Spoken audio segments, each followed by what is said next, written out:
And we're live. Hi friends, welcome to My Divorce Real Estate. I'm Amber Gifford and this is my husband and teammate Scotty Gifford. Yes, and we're both divorce real estate specialists here in the Houston area. Meaning we focus on divorce and your real estate needs, typically your biggest asset. But today we're going to talk about who gets to keep the house in a divorce. Because why? Because the house is usually the largest asset that people acquire during marriage. And it's the number one question that we're asked. Probably so because it's emotional. It's where you made family ties. It's where you started with your marriage. Typically, it's just a very emotional piece, right? Mm-hmm. So we're asked all the time. Yeah. So it's one of those things that plays into both the financial and the emotional part of it. So it's a very big question, and that's why we are trying to tackle it today. Absolutely. So the number one question is who gets to keep the house? And we live in a community property state. What does the community property state actually mean? Do you know? Let's tell them. Okay, so it means that if any property that was acquired while you were married means that it would fall under ownership of both parties. So any property that was acquired before marriage would be considered separate property, right? So in Texas, we're one of the 7 states, or maybe 9, I'm sorry, states that are labeled as community property states, where if you do get married and then you buy a property, all those properties, splitting it if you divorce. all those properties, whether it's just 1 or 6 or 17,000.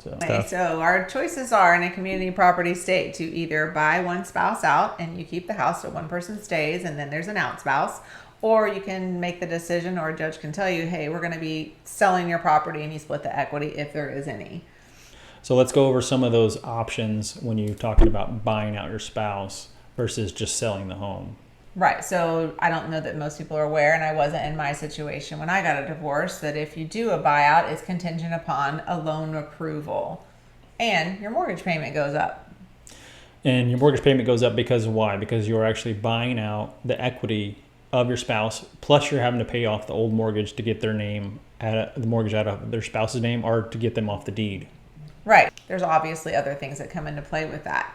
One of the most important things I think that I didn't know going through my divorce is if you are doing a buyout, everybody just assumes your mortgage payment's your mortgage payment. No. Not true. No, that's one of the biggest misconceptions that happens, because what you're having to do is actually going to have to buy out the spouse's equity in that home. So your mortgage payment is going to at least go up by how much equity that you're going to be giving that spouse. Right. So your payment doesn't stay the same, and it's all based upon loan approval as well. Yeah, you got to qualify for the new loan approval, because say, for example, you wanted to stay in the home, but maybe you haven't been working, or maybe your income doesn't support even maintaining this home, let alone supporting the new higher mortgage that you have will be taking on. Right, because it is higher, and then you have to get loan approval for that, and we can connect you to loan officers that work in the divorce arena, which is what you want. You want someone on your side and your team who works in the divorce arena, whether it be obviously an attorney, a real estate person, a CDFA, or even a lender. So your options are in a community property state, which Texas is, where we live and where we're divorce real estate specialists. One person can either buy the other spouse out, becoming the out spouse, or you can sell the home and split the equity. Let's talk about more about why the payment is not just the payment that we're going to be taking on if you're taking on the house by yourself. Right. So your payment's going up, number one, if you're going to keep the house. And then you're solely now responsible. Say it's me, I kept the house. I'm responsible now for the taxes and the insurance and the homeowners association dues that come with that house at the year end, even if you're escrowing. So it's my responsibility to pay for those things, as well as what else that everybody forgets. Well, the big one that a lot of people don't account for, because you don't see it as a monthly cost that's fixed, is the ongoing maintenance for things that are going to be breaking on the home. And so usually we kind of run of a general rule we kind of play off of, which is going to say that you can expect to spend 1% of your home's value in repairs yearly. And that could be, hey, my water heater went out. Hey, I got to fix the roof. Obviously, you're not fixing the roof every year, but that's going to be a big expense when it comes up to be, maybe it's 3 years from now, right? So just so you're understanding, it's not about, hey, I got to get the house clean. Oh, I need the yard maintenance. It has nothing to do with that. These are things that happen in a house, even brand new houses, new construction. Your mower is mowing and a rock goes flying through the window. Your window's $1,000 to be replaced. You did not account for that to happen. So it's 1% of the value of your home that you should account for. If you're less, yes, you made it less. Yeah, so we'll take Houston, for example, since we're here in Houston. Say the average home in Houston sold for $320,000 last month, right? That was the average home prices. Obviously, averages up or lower.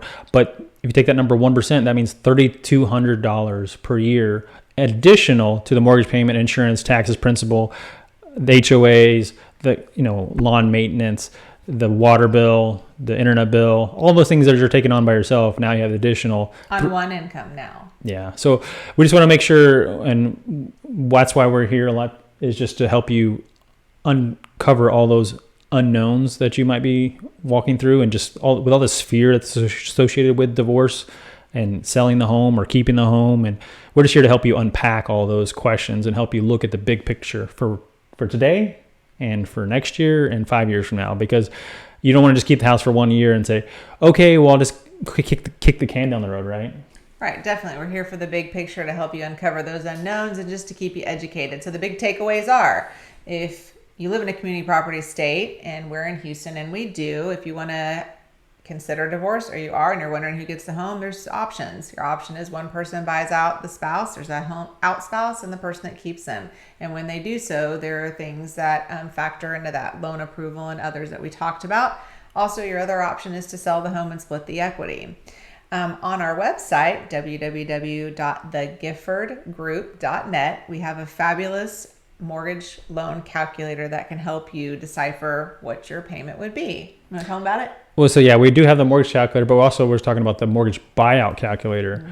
So the buyout calculator is a little different than a standard mortgage calculator. The standard mortgage calculator would tell you if you knew the payment and all your taxes and HOAs, it would tell you how much your payment is monthly. But this calculator is actually going to show you how much equity you have in the home to split.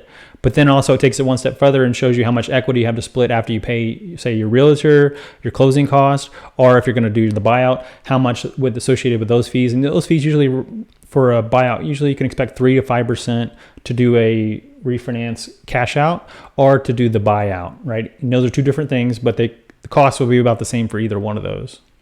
Yep. So check it out. That's at thegiffordgroup.net. However, I think it's really important that we should mention that when you are seeking to buy out your spouse, most people are going to tell you can only take up to 80% of equity. That is not true. If you're going to the right kind of a lender who deals in divorce, you can take up to 95%. So keep that in mind. And if you keep getting the turnaround, go back to thegiffordgroup.net and we can tell you how to find that person. Yeah. So that's really great information right there that Amber just shared with you, because not everyone knows that. It's pretty much a big secret. When me and Amber both went through our divorces separately, we thought that was the case, that we both thought that 80% was the max you could tap. And that's where I left a lot of money and equity in that home when we went through that situation. So play around with the divorce buyout calculator. If you have any questions, you can always reach out to us. We thank you for being here today. And Scotty and I are here to give you real life experiences and all your real estate needs. Bye, everyone.